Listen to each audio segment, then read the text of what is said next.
The first thing we should probably address is something I refer to as the Israeli pie. I'm sure by now many of you have noticed that every time you go to levy any sort of criticism against Israel, you're automatically labeled an anti-Semite. The reason for that is semantic overload. The radical left is infamous for its use of this tactic, the most prominent example being the alphabet people. They lap together 4 trillion things into a literal alphabet soup and then ask, do you support this community?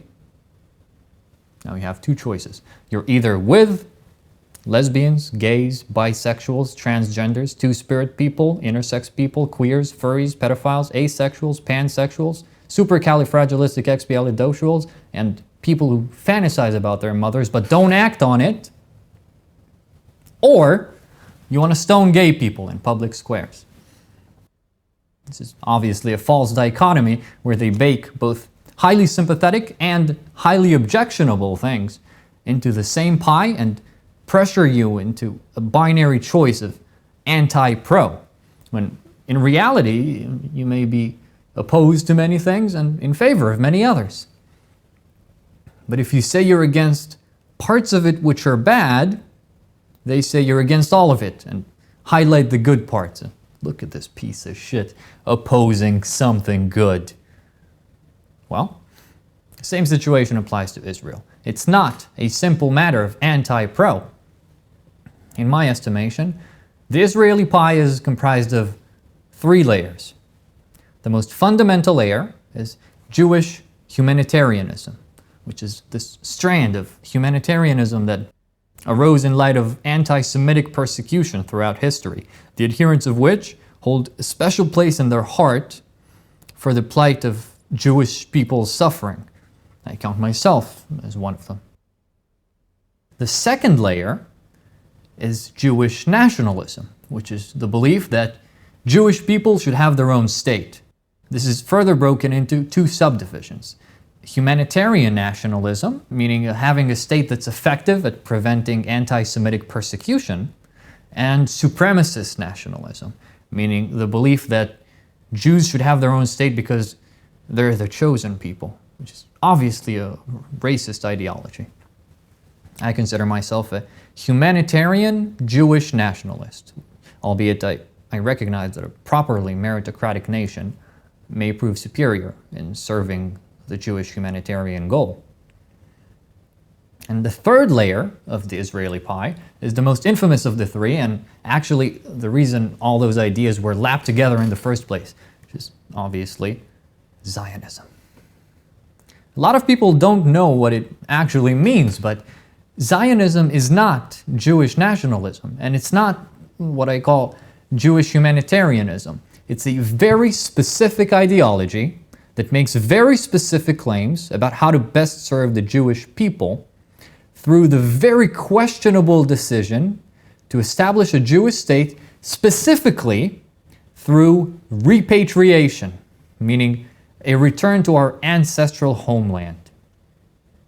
And this, to me, is the cause of all the confusion. This is why sane, normal people can walk around the streets of Israel and get absolutely bashed from all directions for making the outrageous claim that people shouldn't die for sand. You have entire generations who were raised to believe that they're fighting for their country or their loved ones, when the only reason their country or their loved ones are at risk in the first place is because they were baked together with the land by the incompetent founders of the state.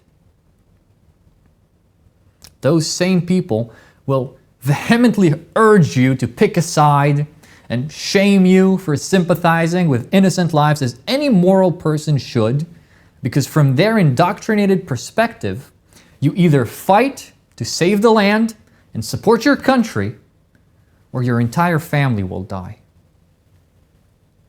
This effectively resulted in the idea that any critics of Israel are somewhat akin to Nazi sympathizers. So naturally, they'll tell you, don't say that. Don't say that. You shouldn't say that.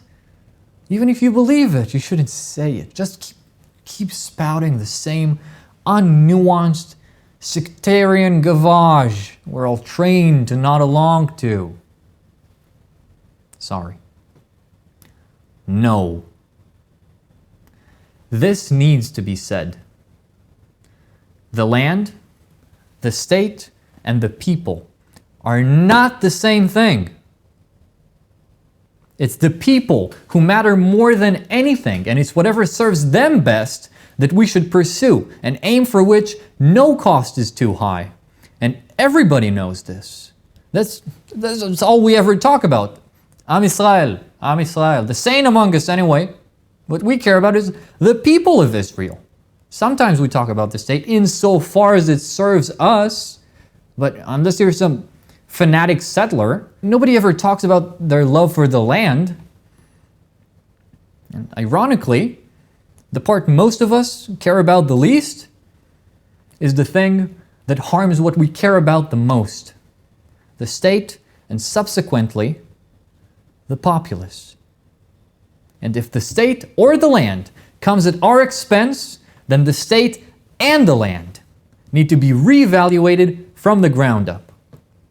We can be grateful to the Zionists for their painstaking attention to the plight of Jewish suffering and even their formulation of the concept of the Jewish state, while simultaneously condemning the malignant passenger that came with it, which is the Holy Land myth, an attempt to improve their ideas. And at this point in time, it is absolutely necessary that we get the ball rolling in that regard.